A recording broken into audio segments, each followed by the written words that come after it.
Olá, pessoal, sejam muito bem-vindos ao podcast Antiga e Conexões. Somos um grupo de estudo e pesquisa dedicado à antiguidade greco-romana e suas recepções. O grupo nasceu na Universidade Federal do Paraná, sob a coordenação da professora doutora Renata Sena Garrafoni, reúne estudantes da graduação e da pós-graduação em História. Nosso trabalho, no entanto, vai além da universidade. Buscamos uma abordagem interdisciplinar e queremos dialogar também com o público em geral. Para isso, divulgamos nossas pesquisas em nosso blog, nas redes sociais e agora também nesse podcast. No último semestre, investigamos o mito de Orfeu e suas recepções na música e no cinema. E foi justamente essa experiência que nos inspirou a criar mais um espaço de divulgação científica. Então, fique com a gente para conhecer nossos membros, nossas pesquisas e descobrir novas conexões entre o mundo antigo e o presente. Eu sou a Renata Cristina e vou estar apresentando esse podcast para vocês hoje. Nossos entrevistados hoje são o Alexandre Kozer e a Emanuele Kotzen. O Alexandre vocês já devem ter conhecido no episódio anterior e a Emanuele vocês vão conhecer hoje. Então, para começar, eu gostaria de pedir para vocês se apresentarem um pouquinho para a gente e o que levou vocês a começar a pesquisar história antiga. Oi, pessoal, eu sou o Alexandre, gravei com vocês no episódio passado e hoje estou aqui para falar um pouco do nosso trabalho sobre Orfeu e literatura latina. Mas primeiro, falando sobre mim, Renata, eu comecei a estudar História Antiga por conhecer a professora Renata, que é a orientadora desse projeto. Para ser sincero, quando eu entrei na universidade, eu achava que eu ia estudar História Medieval. Assim, eu tinha muito mais interesse pelo aspecto meio místico desse passado. Talvez essa coisa de adolescente que joga RPG, né? E em algum momento, a forma como a Renata, a nossa orientadora, apresentou a construção da história antiga e algumas críticas de base teórico-filosóficas assim, sobre o tema, me fizeram perceber que havia com ela a possibilidade de construir um trabalho um pouco mais transformador. Então eu resolvi começar por esse caminho e ver se eu me apaixonava. Assim. Demorou um tempo. Mas com a insistência correta eu me apaixonei, me afeiçoei. E aí acabei continuando, fiz o mestrado e o doutorado em História de Roma, que é a minha área de especialidade. E em todos os casos tratando de literatura latina. Então, até por isso que no nosso grupo de estudos eu acabei focando na literatura e sua relação com o Orfeu. Sim, eu me identifico bastante com isso, porque eu acho que para mim foi a mesma coisa. Quando eu entrei, eu também tinha um pouco de vontade de estudar ou História do Brasil ou História Medieval, mas acabei me apaixonando também com as aulas da Renata. E, Emanuele, como que foi para você? Então, eu, na verdade, sou graduada em música, né? E entrei aqui na história por uma paixão desde criança. Então, a história antiga, assim, sempre me chamou a atenção, assim, sabe?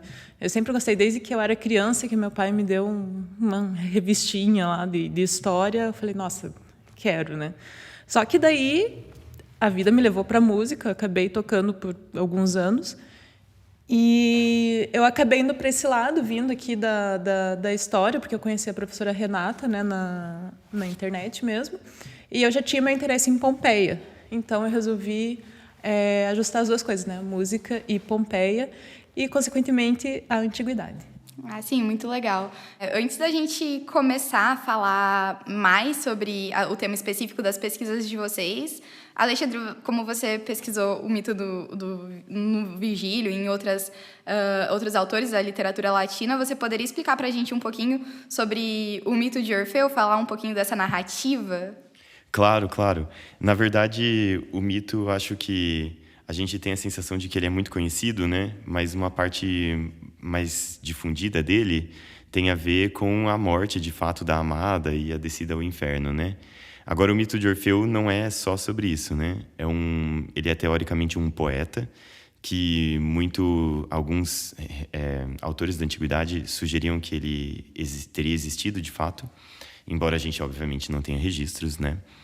E cuja habilidade poética era conhecida por poder manipular o mundo, né? Então, como se a música dele, acho que a brincadeira de o canto e o encanto dá uma boa explicação, né?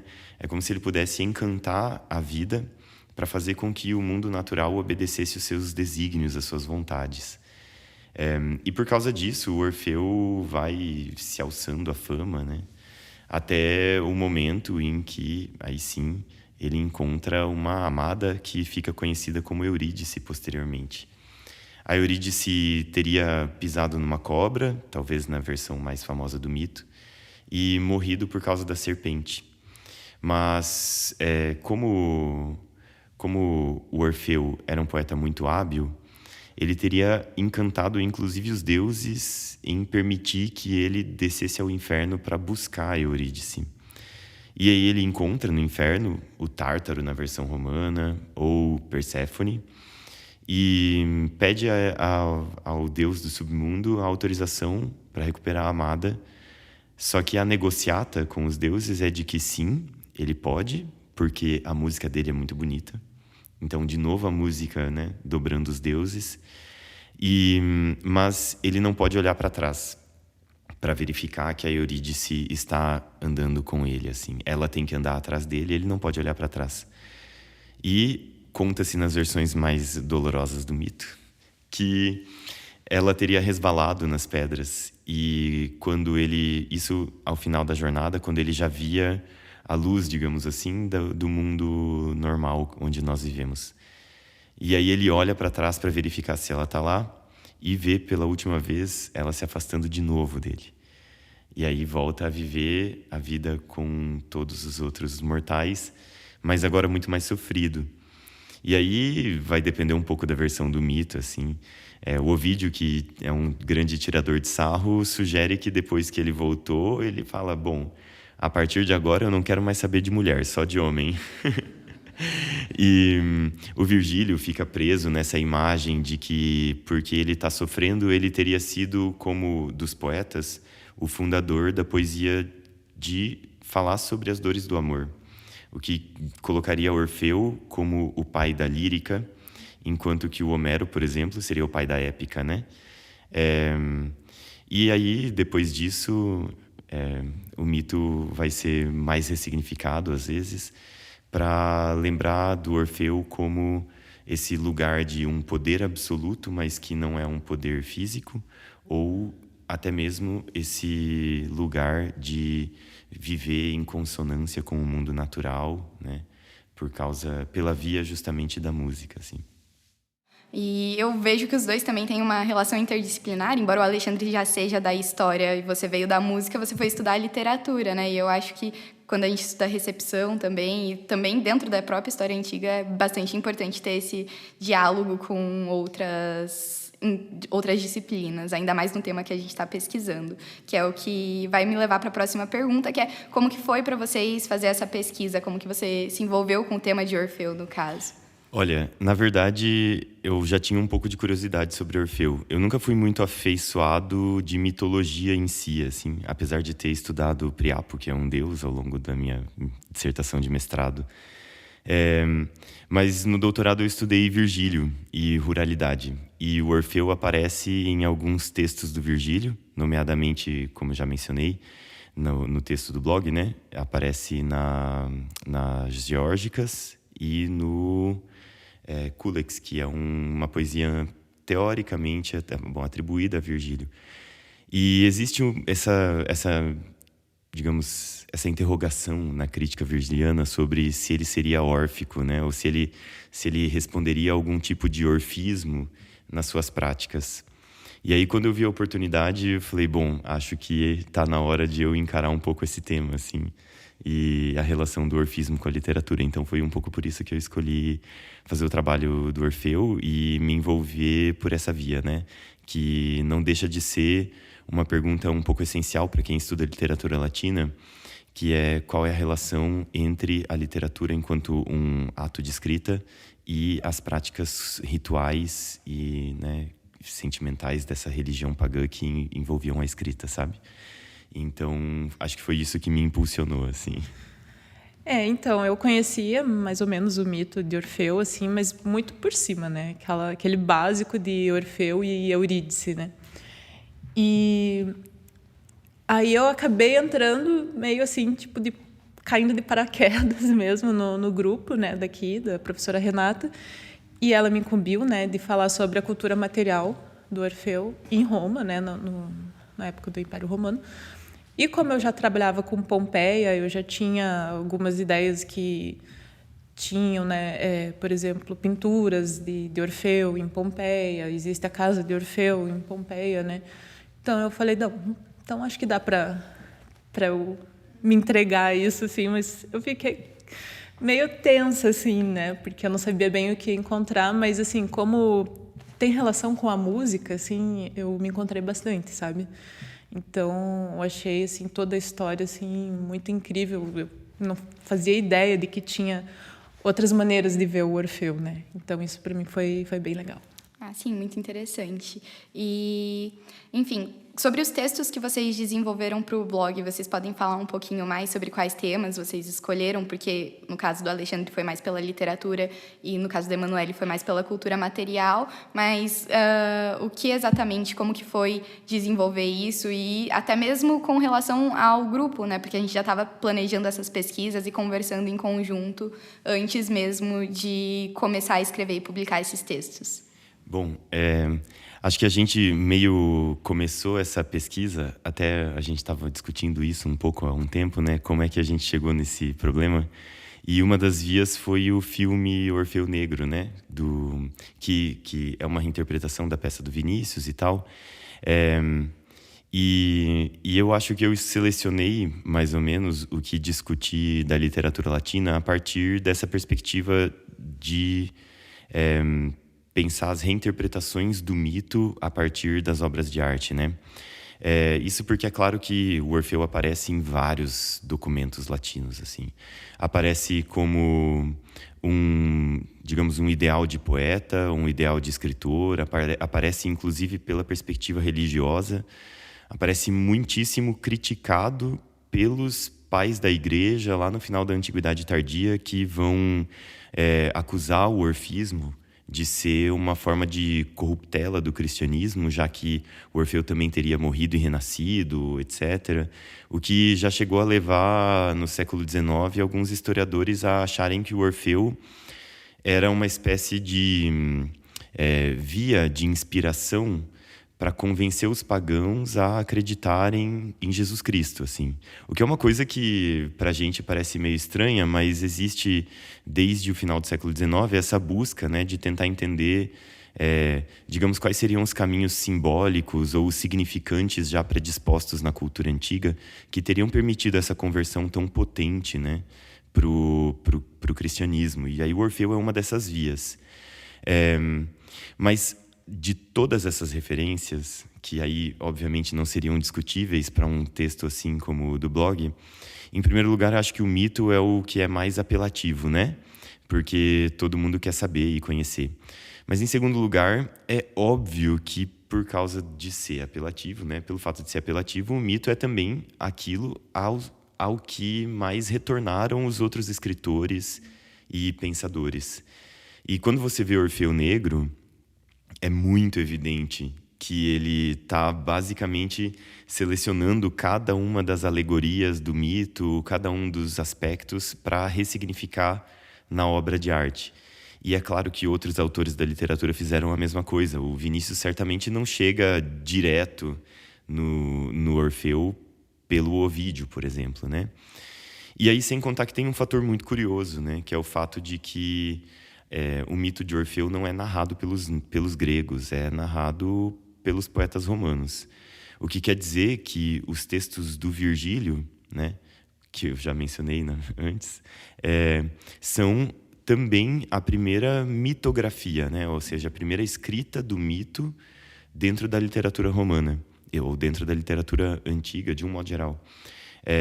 O que significa que os romanos fizeram uma coisa que os gregos não fizeram, que foi, digamos, congelar esse mito em uma espécie de ordem cronológica ou ordem causal de efeitos e de produtos assim na vida do Orfeu que deu origem ao mito como a gente conhece hoje, muito embora tenha tido variações. Então, eu acho que isso é a parte mais legal assim de tratar do texto sobre a literatura romana, porque é claro que transformar o mito do Orfeu em algo engessado é transformar ele num produto, claro, não um produto de lógica comercial, mas um produto dentro da economia dos temas literários, assim. E, obviamente, vem de uma tradição que não está diretamente vinculada ao ato religioso, muitas vezes, Às vezes é uma tradição que quer justamente informar, talvez apontando para uma literatura já mais elitizada e tudo.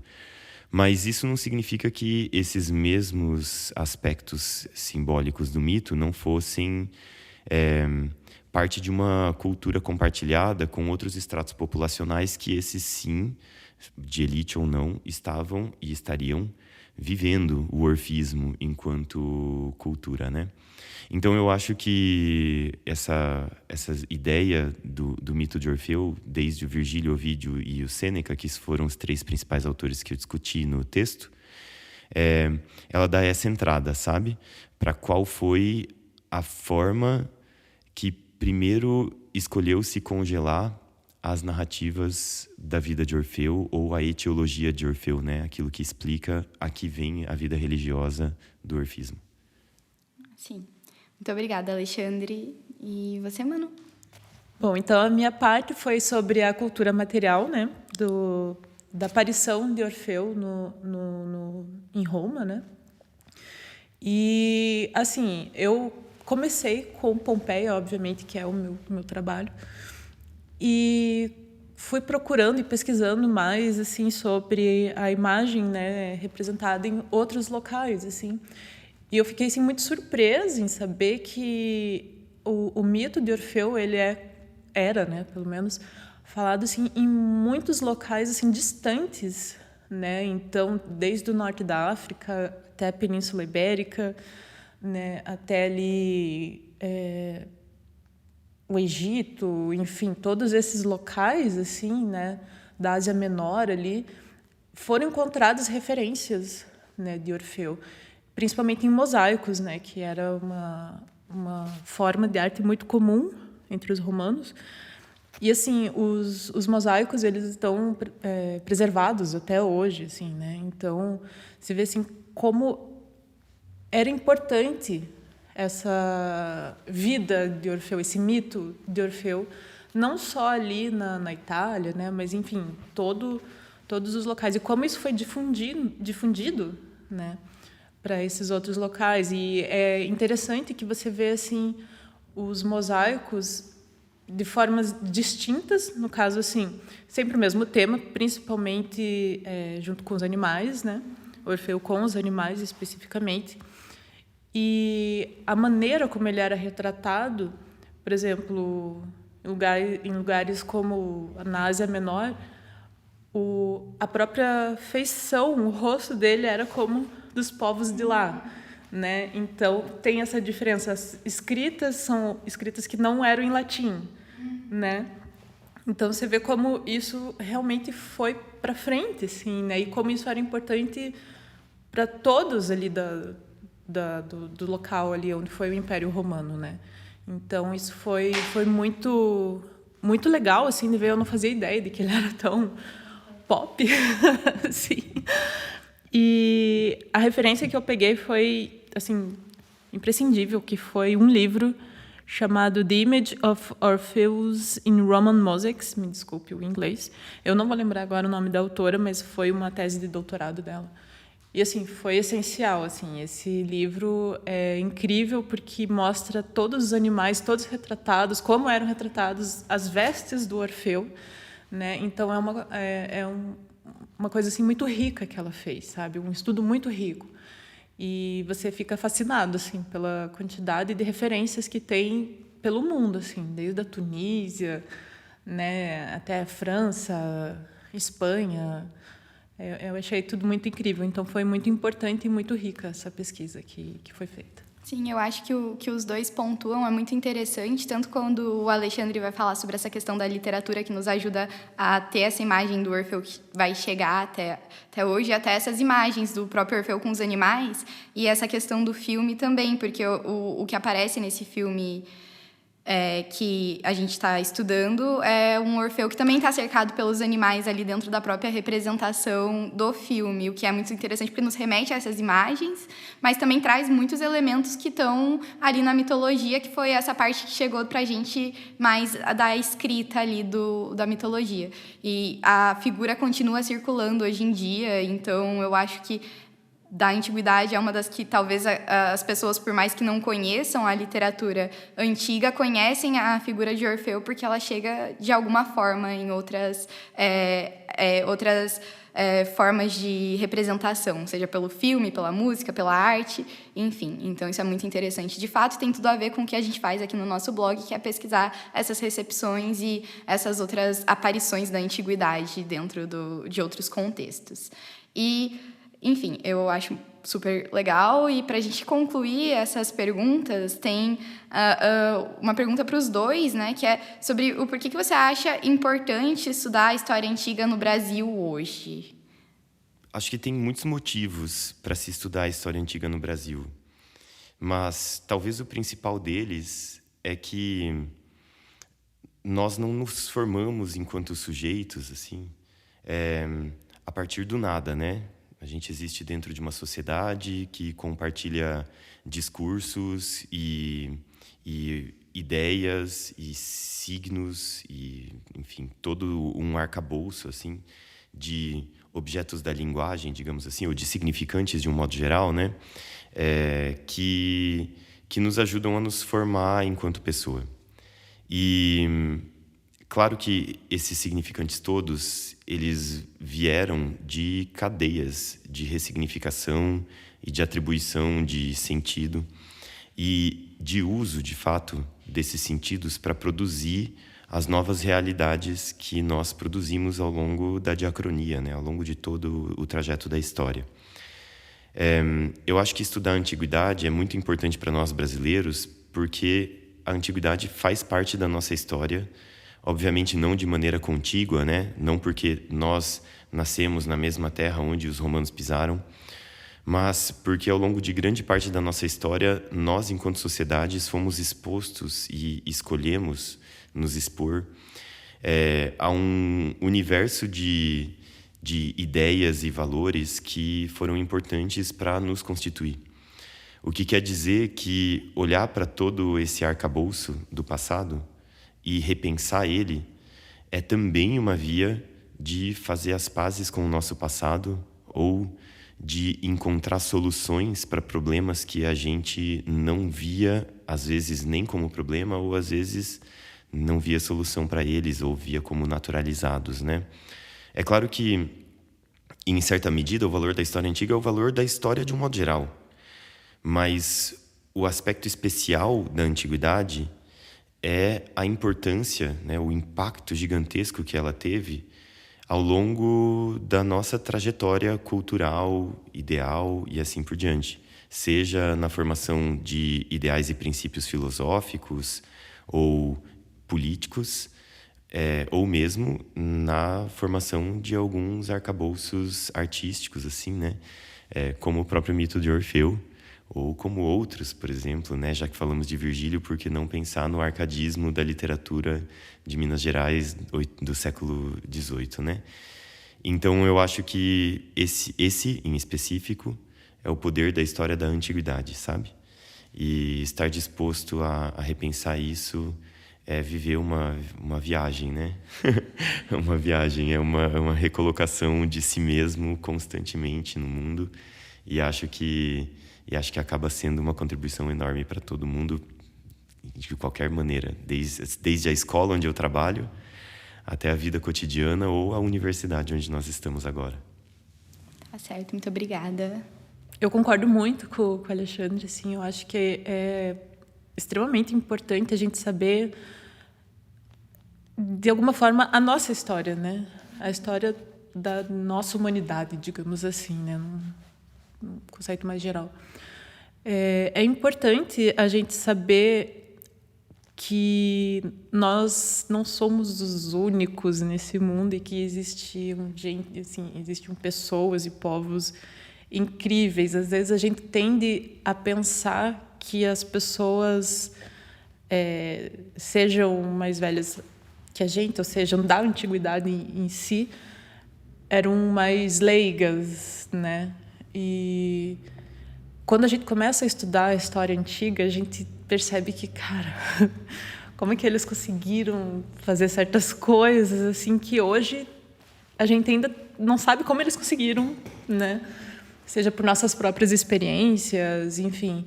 Então, eu acho muito importante essa maneira da gente perceber como o passado construiu o que a gente é agora, sabe?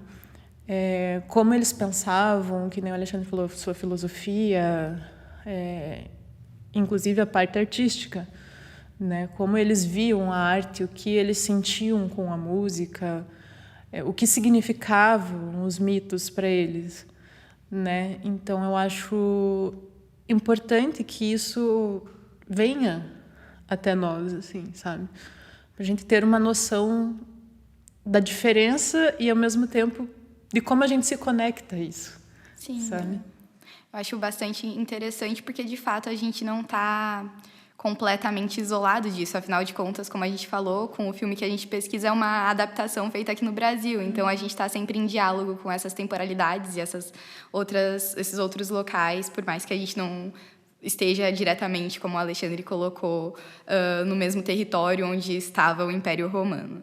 Enfim, eu agradeço muito aos dois e eu gostaria de finalizar esse podcast falando que, se você gostou do nosso debate, vocês podem acompanhar o Antiga Conexões também nas nossas redes sociais. A gente está no Instagram, @AntigueConexões, e também no YouTube. No nosso blog, a gente vai deixar os links dos materiais e referências, então, tanto aos quais o Alexandre falou, quanto o que a Manu citou, a gente vai deixar um link no nosso blog. E para vocês ficarem ligados que teremos mais episódios do nosso podcast. Muito obrigada a todos que escutaram.